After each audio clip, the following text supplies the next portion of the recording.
हमनी के संस्कृति, हमनी के संस्कार सदा रहे हमनी के साथ। भारत के महान ग्रंथ और काव्य सब के संपूर्ण संकलन सब्सक्राइब करें तिलक। हे अर्जुन, अब तू धर्म क्षेत्र में आपन कर्तव्य के निभावे खातिर आगे बढ़ा। आपन गांडीव उठा के ओकर प्रत्यंचा खींचा और आपन गांडीव के टंकार से युद्ध के घोषणा करा।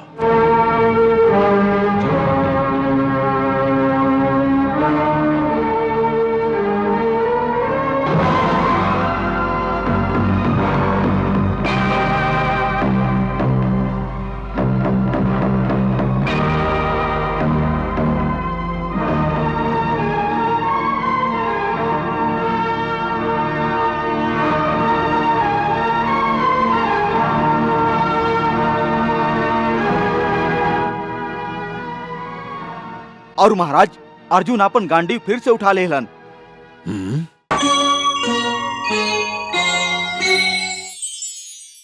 महाराज, एगो विचित्र बात हो गई है।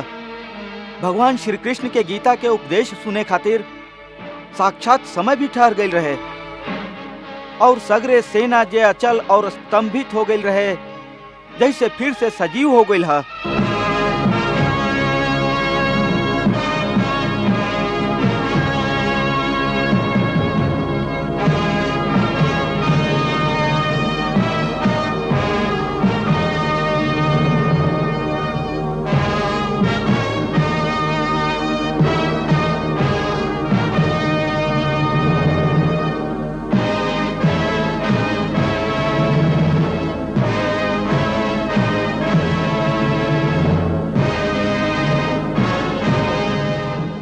जैसे नींद से अचानक जाग पड़ल होखे।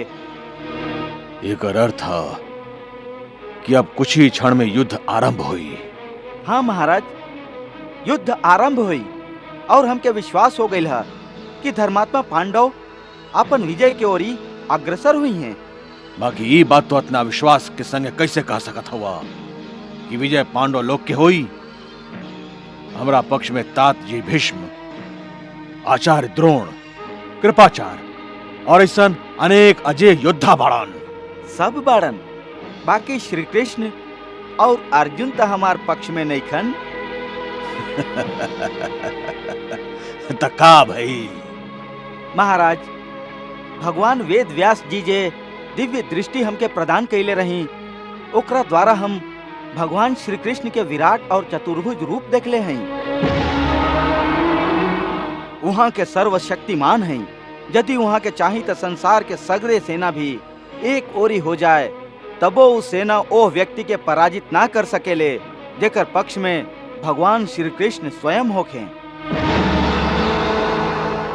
यही से हमके विश्वास है कि विजय पांडव लोग के ही हुई। यत्र योगेश्वरः कृष्णो यत्र पार्थो धनुर्धरः तत्र शरीर विजयो भूतिर ध्रुवा नितिर मतिर मम। जहुआ योगेश्वर भगवान श्री कृष्ण जी हैं और जहुआ गांडीव धनुर्धारी अर्जुन जैसन योद्धा बाड़न, उहुआ विजय श्री ही विजय श्री है। पराजय तो उनका पास भी फटक ना सकेला, ई हमके पूरा विश्वास है।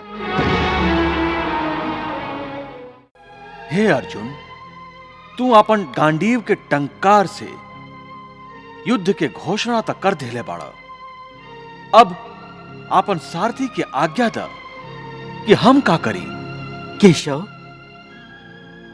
हम तोके आज्ञा दी। हे अर्जुन, एह में आश्चर्य के का बात था।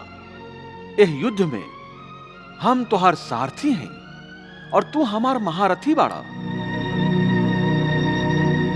हमके तोहार यह रथ के घोड़ा के लगाम थामे के हा और तोह के गांडीव के प्रत्यंचा।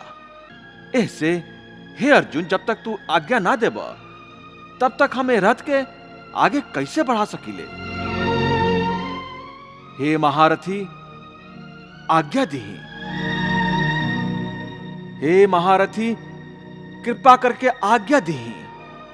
हे पार्थ सारथी, रथ के पांडव लोग के सेना में वापस हमार निश्चित स्थान पर ले चली। जे आज्ञा।